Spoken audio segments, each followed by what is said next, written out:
Hello, I'd like to call to order tonight's school committee meeting, Tuesday, September 6th.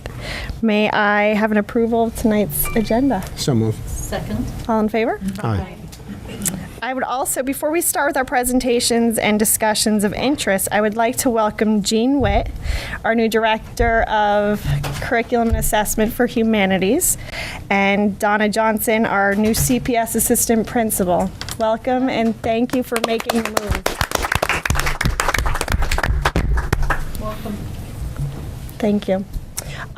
We will start off with our summer school report with Andrea Mayer. And if you want, we'll go sit down here so you can do your slideshow. Thank you. I'm stuck. Sorry.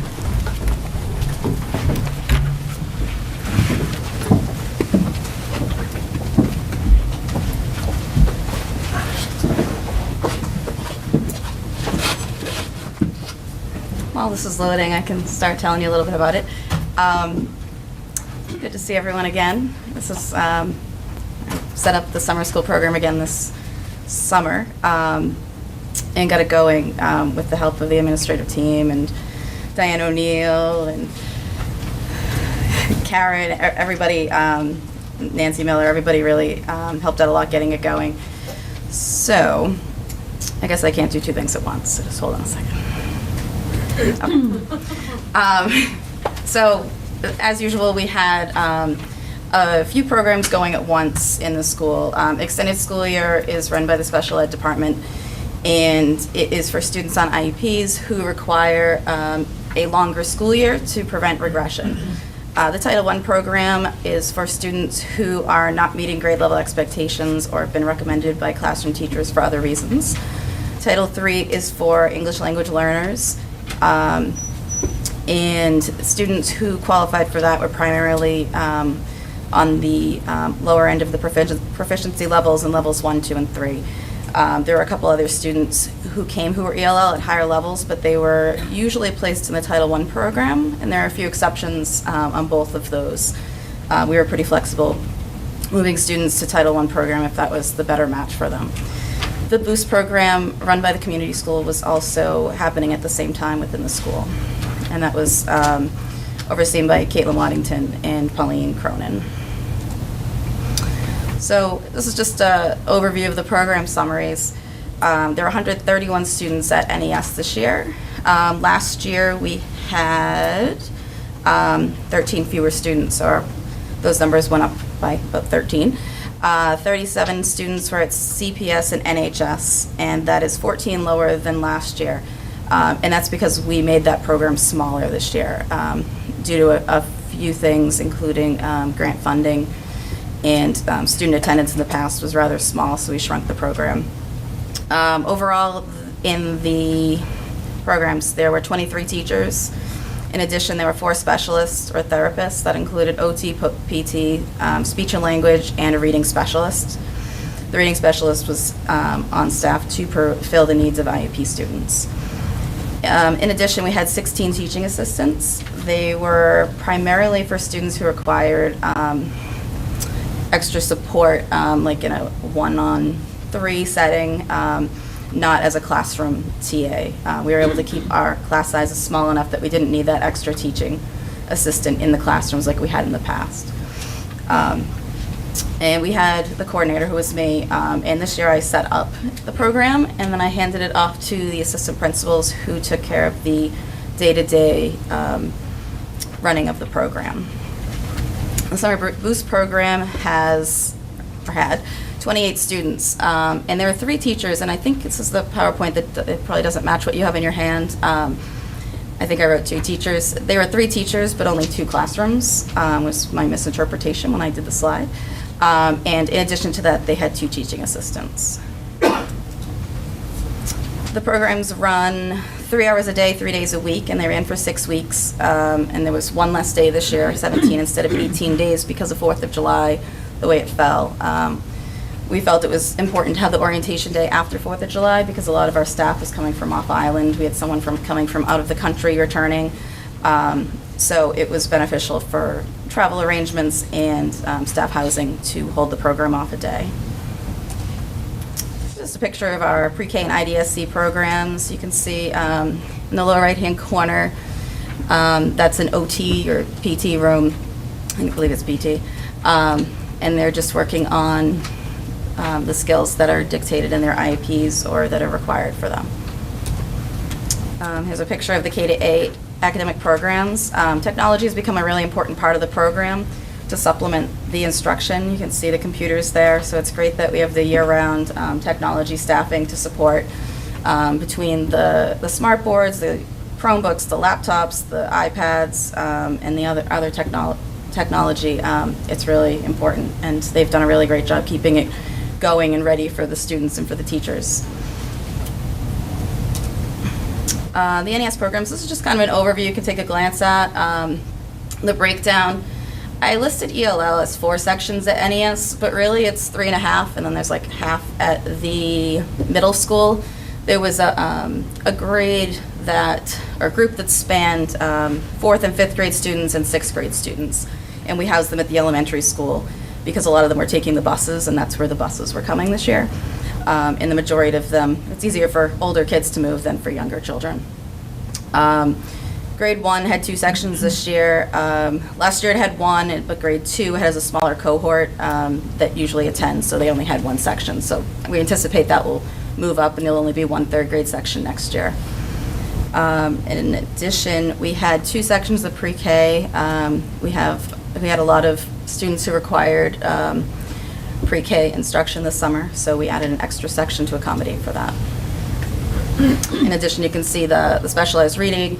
We had a permanent sub who was really important to our program. If somebody wasn't able to make it in, or if a classroom needed extra support, that person was there to fulfill that. This is a sample of the academic program schedule. We actually moved some of the times around this year to allow for a longer math block to match the district goals. Normally it was about 50 minutes of math at the end, and we extended it a little bit so that SNAC went into ELA a little more. A lot of the SNAC-like activities might fit under the ELA umbrella. I know when I taught, I always did math games to get it going, but we found that a lot of people were doing ELA type things, so the snack break overlaps more with ELA than math now. And if they did math, that's even better. Here are some more students at work. You can see we tried to keep it fun, but keep it learning. Some students up in the left-hand corner, they're playing some sort of a learning game or technology. Perhaps that girl's typing something she wrote based on what the girl next to her is doing. The girl in the right-hand corner is doing some math with Unifix cubes. Looks like she's making groups of 10. I don't know the exact term for that. Mr. Horton does.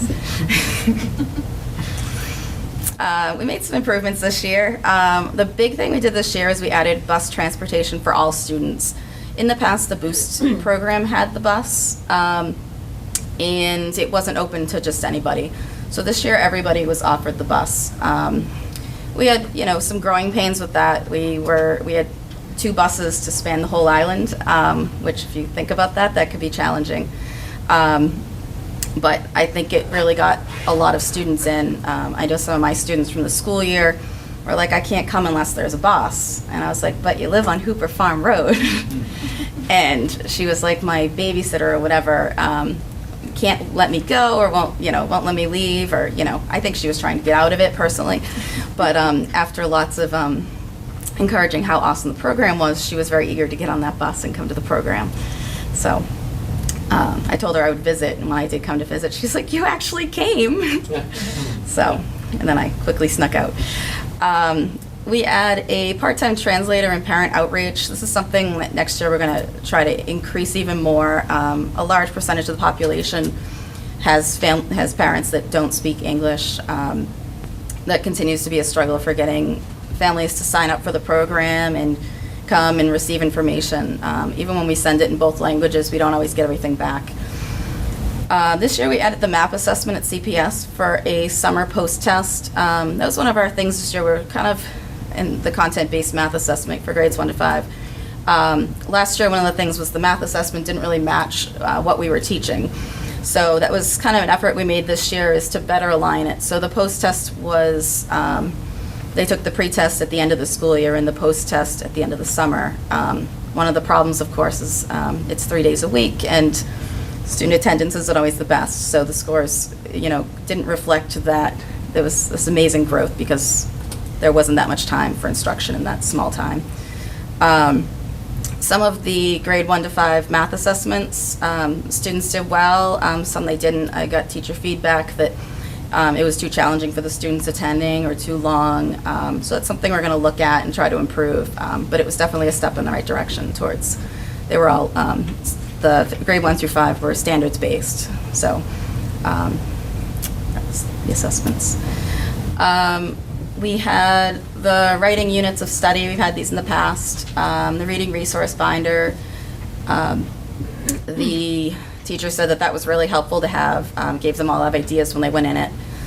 And the pre and post assessments kind of gave them a jumping off point. It told the students if the students needed instruction in cause and effect, sequencing, making inferences. So that helped them go into the resource binder and make those decisions. The push was for teachers to use math games. Mike Horton even came down and played some of the math games and instructed the teachers in how to play them so that they could be working on specific skills. A lot of the teachers also used math seeds in the lower grades and IXL in the upper grades to supplement their instruction. We're encouraging the use of math centers to reinforce skills while the teacher was working with small guided math groups. And of course, they're supposed to be doing daily activities to reinforce the skills, meet the standards. And those are supposed to be based on the assessments that were given. So that's like one of the things is we can probably pare down the standards that we're hitting so that we can focus more on just a couple of things. We narrowed it down, but apparently we didn't narrow it down enough. The CPS and NHS program, like I said before, we cut it back a little bit. Grade 6 to 8 had 3 sections. There was, I believe, a grade 6 section, and then a 6-7, and then a grade 8 section. Overall in that, there were 23 students. We had 2 sections of IDSC, one IDSC, one life skills, with a total of 8 students. Like I said, that half of ELL that was housed down at the elementary school. And then grades 9 to 12, we had 6 students come this year. That's a high since I've been running the program. It's usually 1 or 2 students. So we were glad that several students came this year.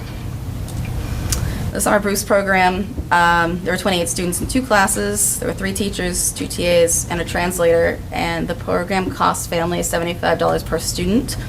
And they need to cover the cost of the bus. So $75 included the bus and the program for this program. Any questions? Ollie? Thank you. How would you expand that? Expand which, the program? Yeah. Well, I give you a pot of money. How would you expand it? I don't know how I would expand it. I would like to add another bus if we had the resources available. Or phone a friend. What's that? Or phone a friend. Yeah. It would be great to add extra sections at the middle school. I know Peter had interest in running specific to certain subjects. Do you want to speak about that a little bit? Yeah, I mean, right now there's no real credit recovery program. And so if a kid does not pass a course during the school year in other districts on the mainland, they go to summer school to be able to take that algebra course or take that 7th grade science course. And here we don't have that, so if we had the resources, I would love to be able to do that. One of the challenges we have is finding highly qualified educators to do this in the summer. But if we could entice them with compensation, I think we could run a stronger program for the middle school students in particular. John, okay, what do you think? Do you have kids that would benefit from that? We have not been successful at the high school level by running a live summer school program here for credit recovery, but we work with a good company called Keystone that actually subdivides their courses into Part A and Part B of a course. So our English department, our social studies, our science have found it very useful for students to use Part B of the course in order to do credit recovery. But why haven't we been successful? Because certainly, while we are all above average, Are we reaching out to those kids? We are. For example, alternate times. It wasn't necessarily about the time, it was the financial commitment. In order for us to have a live teacher here, the cost per student for the credit recovery was significant. And then parents were very upset when junior did not pass the summer school portion of it. So they may have failed a course and then come to summer school for the credit recovery and not met the minimum standard that we have. You have to get an 80 in the summer school class in order to make that the 5th quarter to get credit for the course.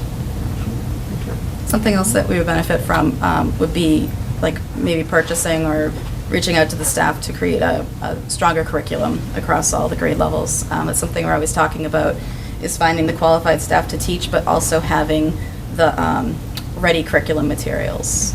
What about the virtual high school? We do virtual high school as well. but In the summer? We do, yeah. They offer 4-week sessions and 8-week sessions. We do debrief and at the end of the program, and that led to some of the improvements this year, like busing. And I think that, and the translator piece were added this past year. Looking at next year, we talked about a couple of different things. One, maybe instead of 6 weeks, 3 days a week, we're going to go to 5 weeks, 4 days a week. So you actually get more sessions. You get 20 versus the 18, and but it's a little bit more condensed, allowing for still the vacation time that some families want. The other thing that we've talked about, and I think we really need to have, is a get ready for algebra class. And we've talked about that. Peter and I met with a couple of parents this past year and have gone so far as to promise that for this coming year, if we can find a qualified teacher. And I think that's going to really help. It's going to help 8th graders and 9th graders who are going to be taking that algebra class, you know, when they get up to the high school. I think we're already making that algebra class more rigorous. We've talked about that with the school committee, but that's an important piece. I would agree with Andrea if we could afford, you know, a 3rd bus. That would be a nice piece. Or, you know, maybe we look at it differently and buy passes for NERDA. We've talked about that as another way that we might go, because it's hard to get bus drivers for our programs in the summer. They've gone on to other summer jobs, our year-round bus drivers. And so those are some of the challenges that we have. I've always wanted to be able to offer accelerated courses. You know, we offer a lot of remediation. You know, where's that course for that high-end kid who wants to explore, whether it's, you know, robotics or you know, could be a lot of different things. Unfortunately, you cannot offer an advanced placement class in the summer because it doesn't match with the assessment. But I've often thought, if allowed, wouldn't it be nice for a child to take one AP course in the summer? Maybe that one that's really that AP Chem or you know, AP US History or AP Calc that they don't want to take along with 3 other AP classes. But right now that wouldn't be possible given the assessment system.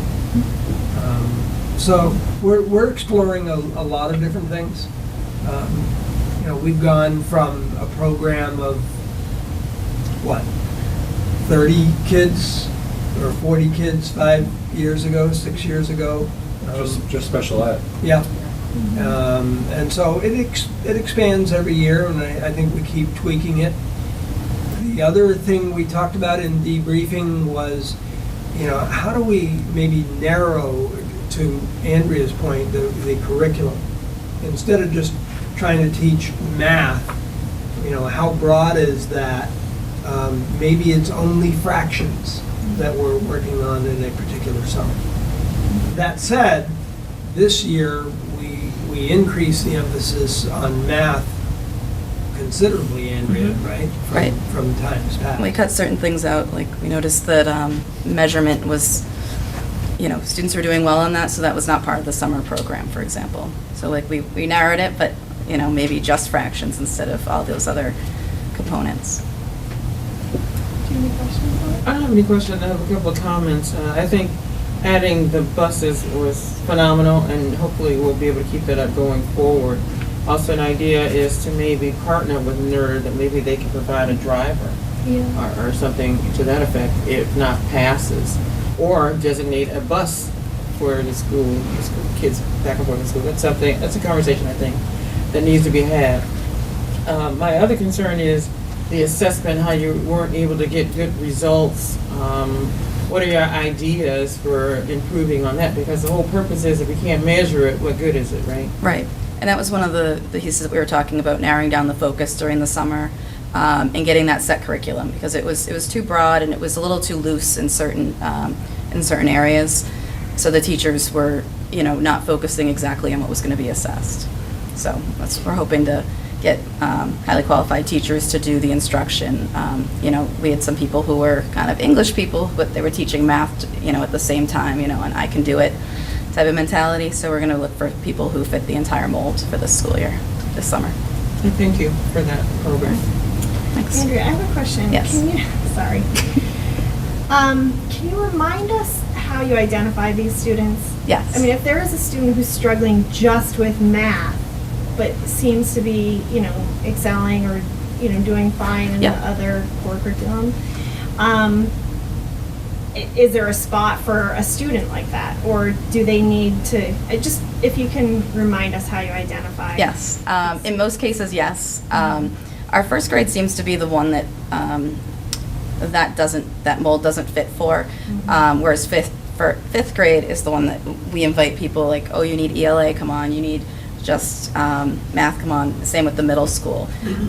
First grade, we definitely look more at the whole picture. If you don't have that literacy, that's when everything else falls apart. And first grade always fills up the fastest. There are young students, the parents are like very motivated, they're calling the school, they're like, can I get my child in?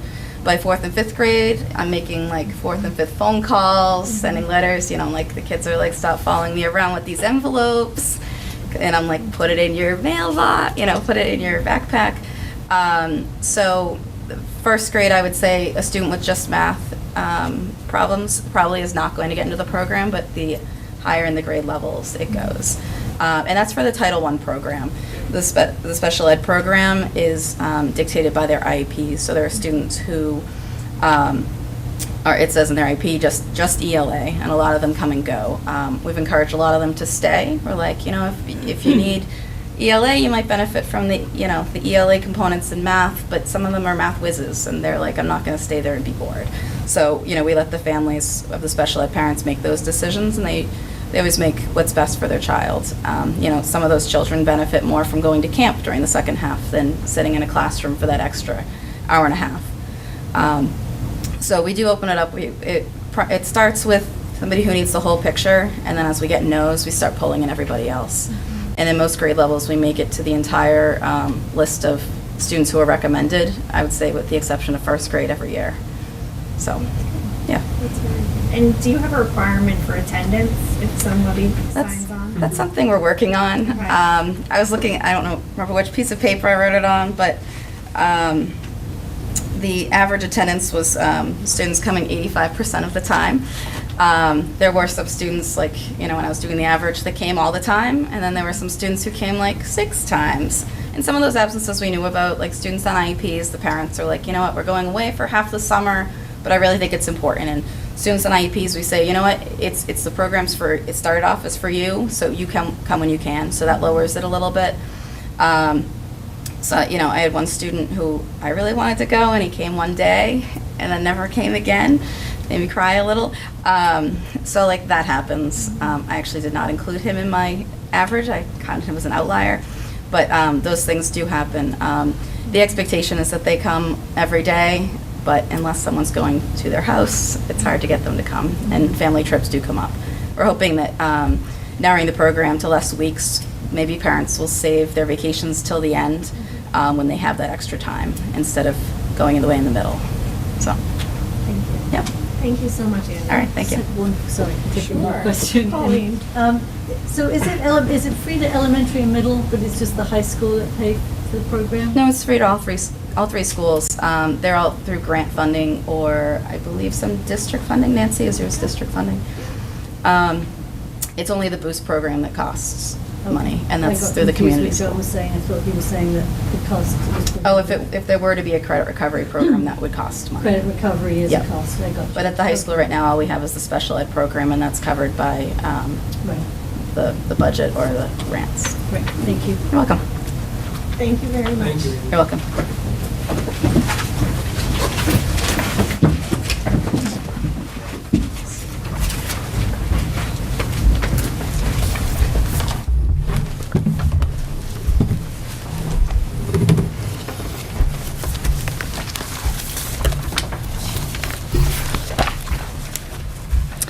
Okay, moving on to the budget planning calendar.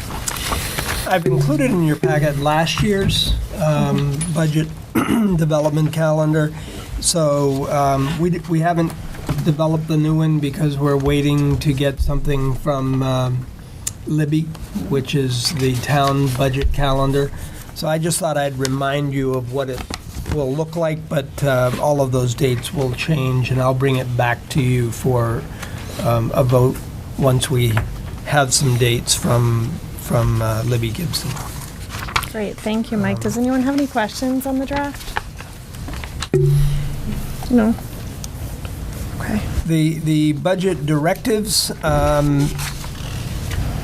lot of that is similar to years past. I tried to show you in red what I had added. And if you look at the third bullet, you'll see that we talk about projected staff increases and new programs shall be offset by existing staff and programs. That's not necessarily going to be the case this coming year because we're opening a new school, and we know I've put down what building administrator, a nurse, librarian, custodians. There are going to be some significant costs added to the budget this year.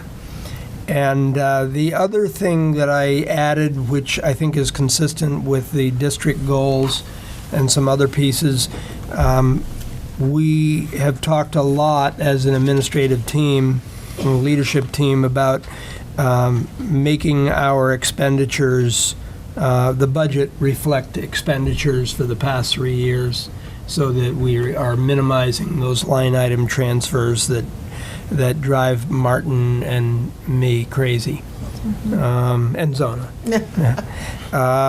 So, that's something that I think we will do a much better job with this coming year. It means creating some new accounts where things haven't always fit perfectly, new line items, and so we are on that.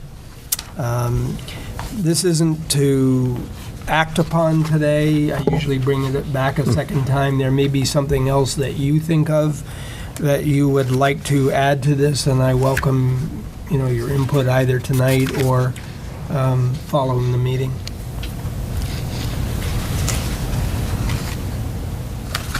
Anyone have any questions or comments? Zona? Okay, thank you. The school calendar.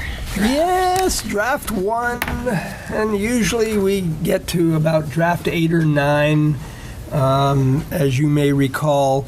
Probably the most significant difference here is that we're looking at just going with 3 in-service days before the year starts and 1 at the end after the last day. Something that we've talked about for a while, and there's a plus minus to to that. The more days up front that you front load, you'd like to think that you get the benefit of that throughout the year. But increasingly, we're finding that it would be helpful to have a day at the end of the year for each faculty to get together to do planning for the coming year and/or professional development. So it will be interesting to get the feedback on that once we put this out and see how. I think it pretty much will be faculty that would respond to that particular piece.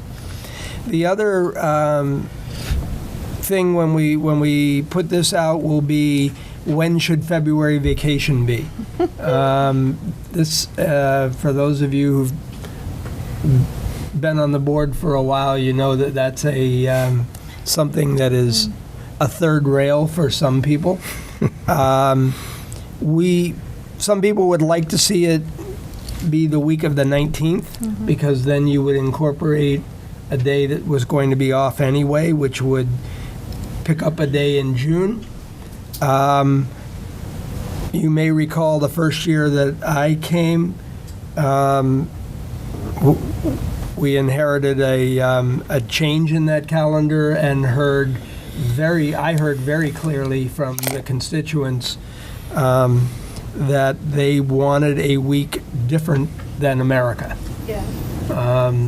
And, there are, again, pluses and minuses to that. Sometimes it plays havoc with the athletic schedule because we're off and other schools aren't. So it's usually one of those topics that you'll get comments on both sides.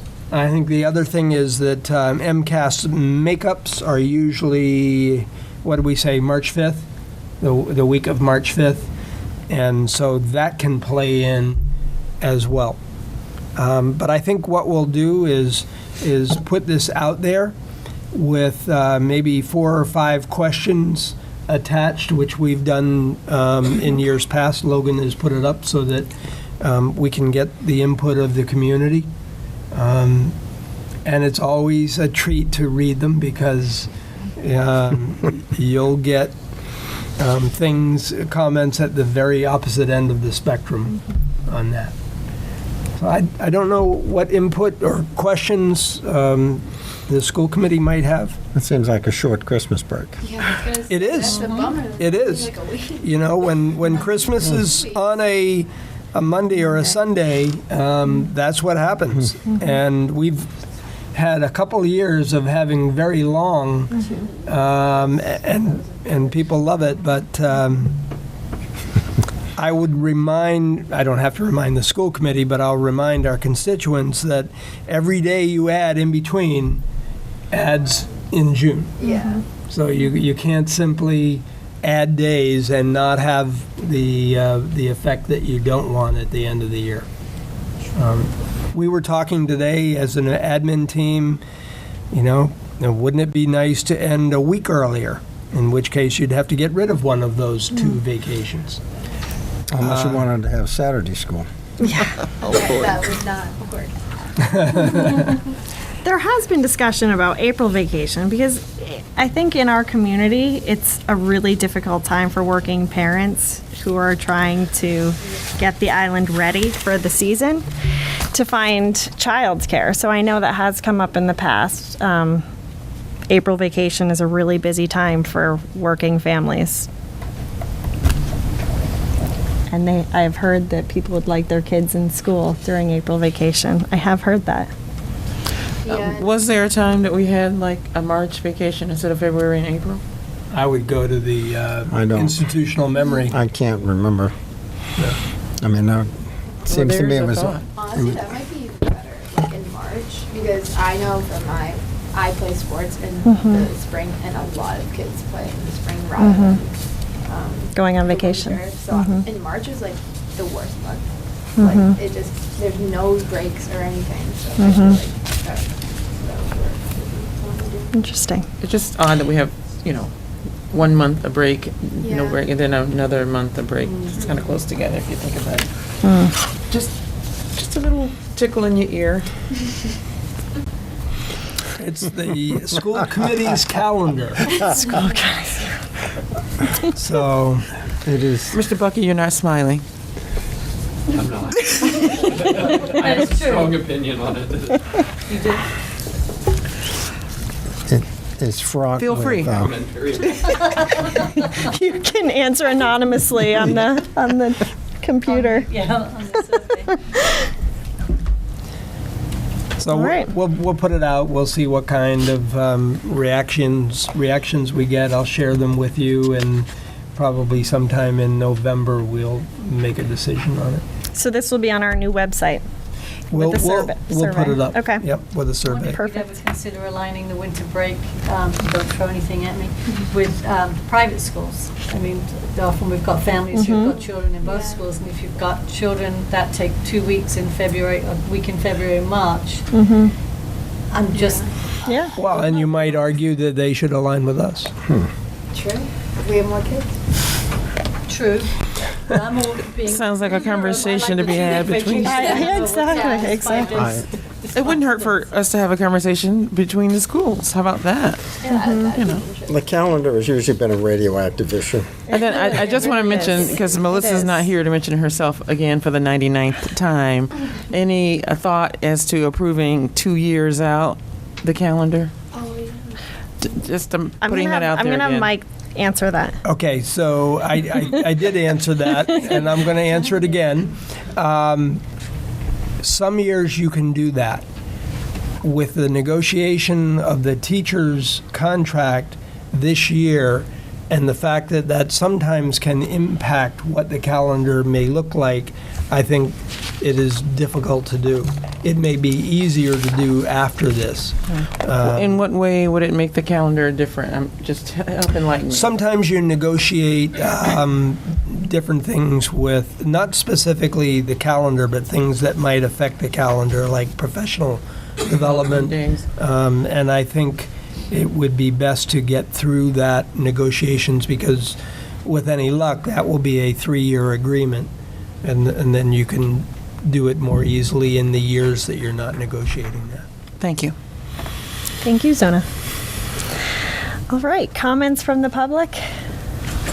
Any comments? Lindsay? Okay, committee discussions and votes to be taken.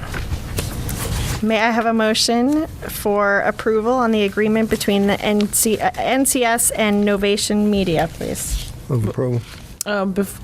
Discussion? No. Question. So it says, it sounds like an agreement for up to $16,000. Is that how everybody understands that one? So if it exceeds that in any way, it comes back to us for Right. approval? Right. Okay, I just wanted to clarify that. Thank you. Second. All in favor? Aye. Any opposed? All right. Moving on to a gift donation from Joni Casey and Alan Costa. My Comic Golf Club to the Nantucket Public School new staff in the amount of $200. Move approval. A gift totaling $200. Second. All in favor? Aye. Any opposed? What a nice gift. That is very nice. Very Round of generous. golf or something from the store? 20 gift certificates for golf. Very nice. With the gift certificates that were collected to give to the staff. So it was towards the bucket balls or towards a round, or it was like. Yeah, to the staff. To use. I love that Very program, nice. by the way. Yes, I know it's and thank you to Logan, because I know you do put a lot She of does. time into making it special and rewarding. Thank you. Does that go to our new administrative staff too? I think they're usually included in that, yes. Yes, Yeah. nice. Good. Nice All to right. welcome you. May I have a motion to approve the gift donation from Ryder Electric for labor hours for switch change for installation of new scoreboard for NPS main athletic field in the amount of $360. Move approval. Second.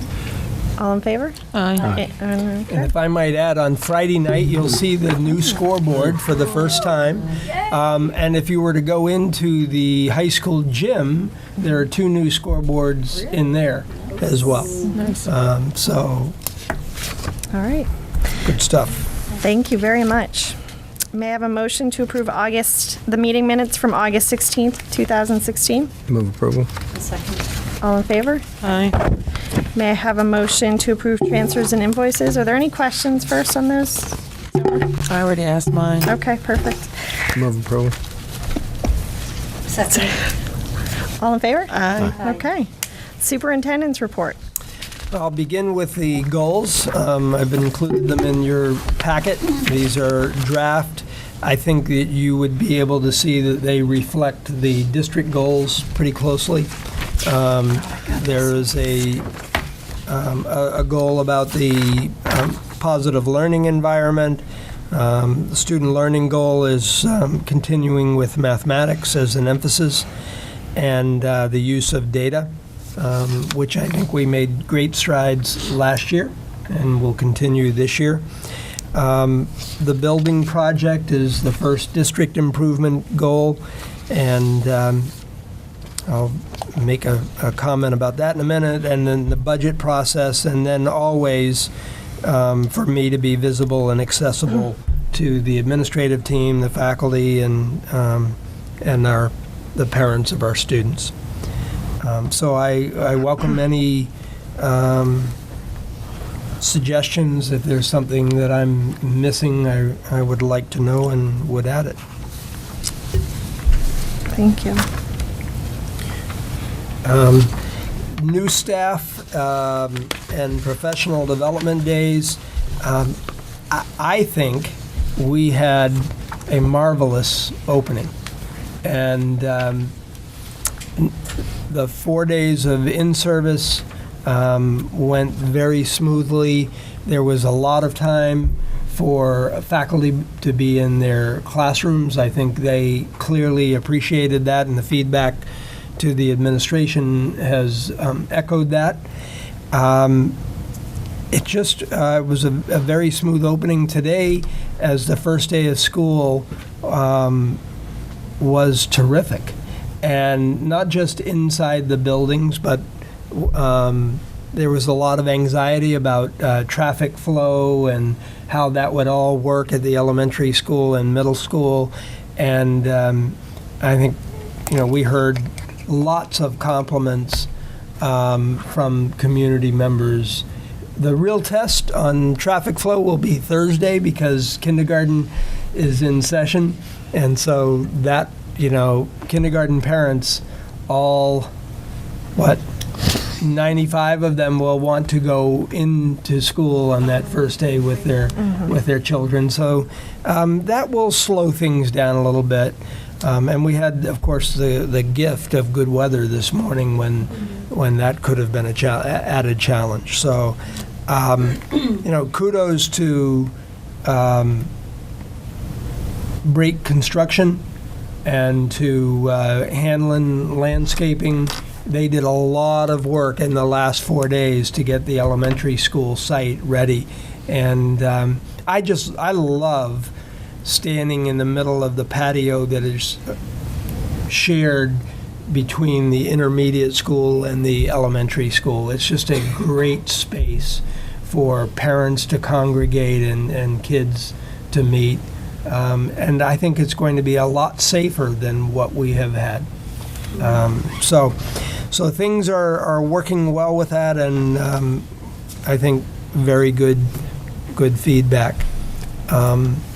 Enrollment, we've given you a sheet on enrollment, which is pretty close to where we were in June. And I think this is the first year in 6 years that we haven't had that huge jump of 50 or 75 or 100 students. But I would caution you that these numbers are very preliminary.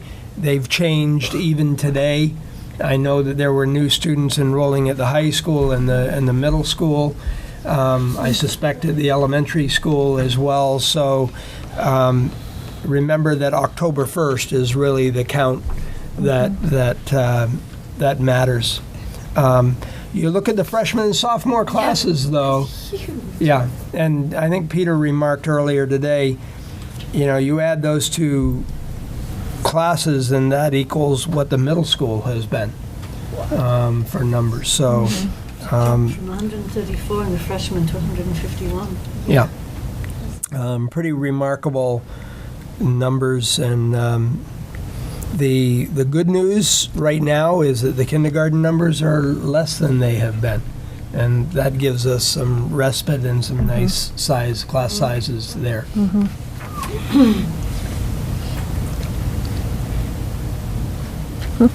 Okay.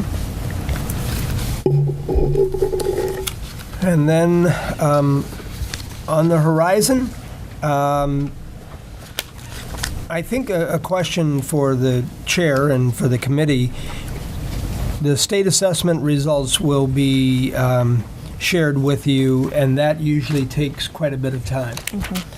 In addition, we'll have the community school update, which will be just about their summer programs, not an update of all programs. And the question is whether you want to have the school improvement plans that night as well, or whether you want to push that to October 4th. I would like to push it to October 4th. Does anyone have any questions or comments about that? Okay. Okay, so with that direction, we'll change that. That will have an ESL update on October 4th. Jeremiah will be presenting to us, but I don't think we have a lot of other things that make that a heavy meeting. So those two pieces should be manageable, and we could push something if we needed to the second October meeting, because that's pretty late. All right. And that's Thank my you. report. Can I just ask a question? Like, did we open fully staffed? Almost. We were finagling with a position at the middle school. I think Peter came up with a good solution to that. And then we don't have an assistant principal, the second assistant principal at the elementary school, but other than that, the elementary school is fully staffed. The high school is fully staffed, although we do have an ELL teacher who is out with a broken foot and looking at surgery. So, but we have a very good substitute in there for that program. Congratulations to our principals and because I know the summer has been, you probably don't want to do another interview for a while, No. right? Not very. Well done, because I know that was a tremendous amount of work on top of everything else that you were doing this summer. They did a great job, and really, given all the challenges, the start was the smoothest that I've seen here, and this was my 7th, so. Thank you. All right, before everybody takes off, I just want to hear from Sierra. So we had our meeting. I have a couple of things, but first I have been come up to most by the seniors about the parking. I just wanted to make sure tomorrow is the first day for registration. Yes. And Yep. is it seniors first and then juniors, or is it anybody? No, anybody can fill out a registration applying for a permit. We have 47 spots currently. I'm hoping to have maybe 8 spots available in the basketball court once the construction stops. Right now, we've got construction equipment parked in teacher spots, so I'm channeling them into the basketball court. And hopefully, maybe a few more spots in the first way area now that they've opened up spaces in front of the NIS spots. I will prioritize by students that absolutely require a car for their courses, namely school to career students that are a distance away from the campus. If they have NES or hospital, they don't need to pay for that. Then it will be senior. And I'm asking for their reason or senior purpose you need. I'm going to read those, and if there's somebody that has a real significant need there and they've sold me on it, they'll go up above people that didn't. And we'll give out all 47 of those spots on Friday. Will you accept applications from school committee members? If you state your reason for it, Yes, exactly. you're going to be a good writer for this application. I know, I'm a little nervous. That's right. I would add that John and Peter have moved staff so that there are more open spaces at the front of school than there have ever been. And so, Are they marked visitors? I don't. no, they're not, and we talked about that today, and we need some signage because some people are reluctant to park where there's a number. So we have to do that. I think the signs Signs came up There over are the weekend. signs. The signs came up over the weekend. Okay? See? Ask and you shall There you receive. go, pretty quick. And also, student council was hoping we could maybe do a semi-formal the third weekend in December. A lot of us have thought about, since the Halloween dance didn't really go that well, we really want something else that could kind of go in between, like stroll and December delight, and then like right before Christmas break, we all wanted to kind of get together and do that. And also, we were thinking of a Sadie Hawkins dance on Valentine's Day. I don't know if that would happen, but we thought instead of like people going out and doing their own thing, maybe if we all get together and as a school, I guess. And also, we all have some ideas for Spirit Week. We're voting on them soon, and then I'll bring the choices, like the top choices to here to vote on. And then we're just trying to figure out charities that the student council wants to represent. We want to do something around revolving books. There's some people who are working hard on the charities. They're looking at Reach Out and Read, which is one that they donate books to hospitals, and we're hoping we could try to do it with like Boston Hospital, or like Cape Cod Hospital, and Hyannis. But Great. Thank you very much. Did you have an idea of locations for these gatherings? we were thinking the semi-formal could be maybe at the Nantucket Hotel, just because it's a different venue than prom, so it's not like prom. It's not as formal. How's the senior bank account?